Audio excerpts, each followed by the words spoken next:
Frères et sœurs, en Jésus-Christ, je vous salue tous dans le Seigneur. C'est une joie et un privilège pour moi de partager en ce jour les paroles du Seigneur. C'est une joie et un privilège pour moi de partager avec vous les vérités cachées, les mystères du royaume des cieux. Et en ce jour, je partage un message très spécial de la part du Seigneur. Parce que le Seigneur m'a montré, parce que le Seigneur m'a fait connaître que plusieurs vont rater l'enlèvement de l'église à cause de leur ventre. Église, église, église, église, église, écoute la voix de ton Dieu.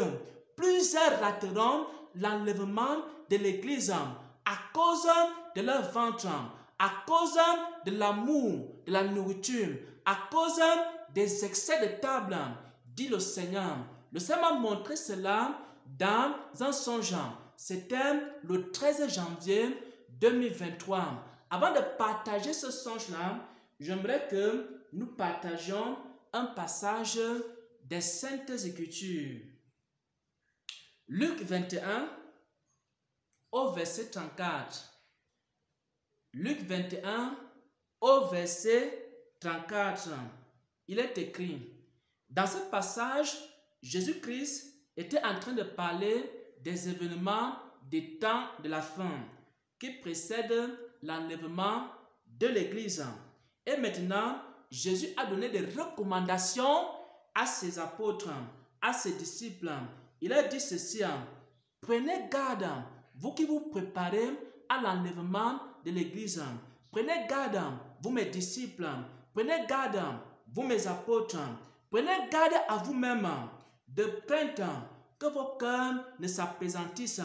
Par quoi? Premièrement, les excès de manger et ensuite les excès de boire. Donc, dans ce passage des Saintes Écritures, le Seigneur Jésus est en train d'exhorter son peuple, d'exhorter ses enfants à ne pas avoir un cœur qui s'appesantit par des excès de manger, des excès de table.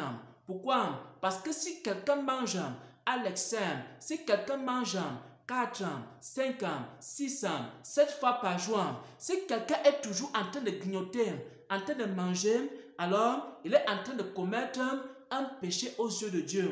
Pourquoi? Parce que lorsque tu manges à l'excès, ton cœur est appesanti.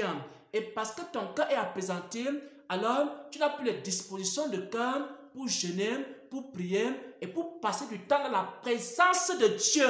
C'est pourquoi ici, le Seigneur Jésus, il dit ceci dans Luc 21, au verset 34. Prenez garde, faites attention,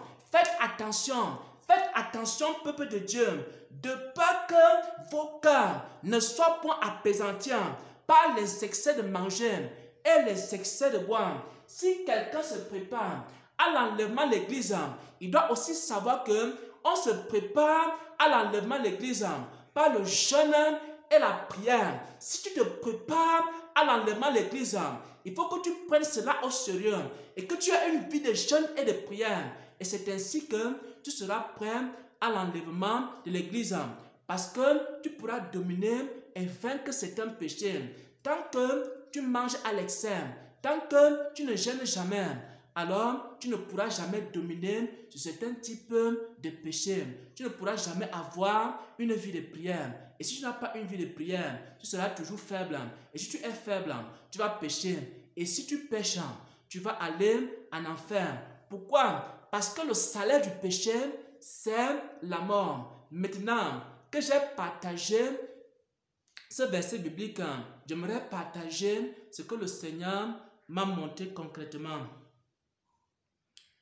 Le 13 janvier 2023, dans un songe, le Seigneur m'a montré des personnes qui ont des gros ventres. J'ai commencé à voir des personnes qui défilaient devant moi et ces personnes-là avaient des gros ventres comme des femmes enceintes.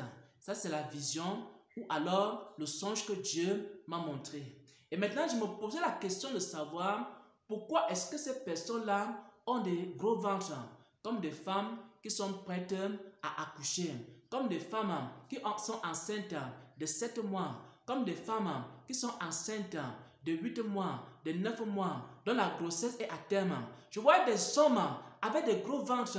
Je vois aussi des femmes avec de gros ventres. Et je ne comprenais pas ce mystère que le Seigneur voulait me révéler. Et maintenant, la voix du Seigneur a commencé à me faire comprendre que ces hommes et ces femmes que je vois en vision avec des gros ventres là, sont les personnes qui ont l'amour de la nourriture. Ce sont les personnes qui mangent à l'excès. C'est pourquoi, sur le plan spirituel, on les voit avec des gros ventres.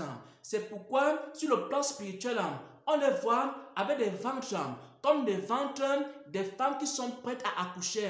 Mon frère, ma soeur, si par exemple, tu es un chrétien et tu manges à l'excès, lorsqu'on te regarde spirituellement, on te voit avec un gros ventre. Mon frère, ma soeur, si tu es quelqu'un qui a l'amour de la nourriture, lorsqu'on te regarde sur le plan spirituel, on te voit avec un gros ventre. Et c'est ce que le Seigneur me montrait. Et maintenant, après m'avoir expliqué ce mystère-là, le Seigneur m'a permis d'aller rencontrer ces hommes et ces femmes-là qui avaient des gros ventres. Et j'ai commencé à leur expliquer ceci dans cette vision-là. Je leur expliquais que il faut qu'ils cessent de manger à l'excès. Il faut qu'ils cessent de se livrer à l'amour de la nourriture. Il faut qu'ils cessent les excès de table et qu'ils commencent à manger de façon naturelle, de façon normale, et aussi qu'ils aient des temps de jeûne et de prière. Pourquoi? Parce que l'enlèvement de l'église est prochain. J'étais en train de répéter à ces hommes, j'étais en train de répéter à ces femmes que l'enlèvement de l'église est prochain. Et que si l'enlèvement de l'église les trouve avec leur gros ventre, ils ne seront pas enlevés. Si l'enlèvement de l'église te trouve avec ton gros ventre, avec un esprit de gourmandise, tu ne pourras pas entrer au ciel. Tu ne pourras pas faire partie des chrétiens et des chrétiennes qui seront enlevés. Mon frère, ma soeur, ne vous y trompez pas. Les Écritures sont des paroles qui sont vraies, qui sont esprit et vie. Cela est écrit aussi dans Luc 21, au verset 34. Parce que si quelqu'un mange à l'excès, son cœur va s'apaisantir. Si son cœur s'apaisantir, il ne peut pas veiller, il ne peut pas prier, il ne peut pas passer le temps dans la prière, dans la présence de Dieu. Et s'il ne passe pas du temps dans la présence de Dieu, il ne peut pas recevoir de l'huile, il ne peut pas recevoir l'Esprit de Dieu, il ne peut pas recevoir également les grâces de Dieu. Et sans les grâces de Dieu, et sans la présence de Dieu, tu ne peux pas vaincre certains types de péchés. Et si tu n'arrives pas à vaincre ces péchés-là, alors le salaire du péché, c'est la mort. Tu risques de te retrouver en enfer. À cause de quoi, mon frère? À cause de quoi, ma soeur? À cause de ton ventre. Notre corps est le temple du Saint-Esprit, dit le Seigneur. Le corps du chrétien, le corps du chrétien, le corps du chrétien est le temple du Saint-Esprit. Votre ventre est aussi le temple du Saint-Esprit. Vous ne devez pas manger n'importe quoi. Vous ne devez pas manger n'importe comment. Vous ne devez pas manger à n'importe quelle heure. Vous ne devez pas manger comme vous voulez. Pourquoi? Parce que votre corps appartient à Jésus. Parce que votre ventre appartient à Jésus. Et vous devez manger de façon contrôlée. Manger selon la volonté de Dieu. Parfois, quand Dieu veut que tu jeûnes, toi tu commences à manger. Parfois, quand Dieu veut que tu pries, toi tu passes ton temps dans les plats, dans les marmites. Et maintenant, le Seigneur me dit que si des hommes et des femmes se livrent à de telles pratiques, elles ne seront jamais prêtes à l'enlèvement de l'église. Jesus. Voilà, bien-aimés frères et sœurs, la parole que je voulais partager avec le peuple de Dieu. Soyez bénis, soyez fortifiés en Jésus-Christ. Amen, amen, amen.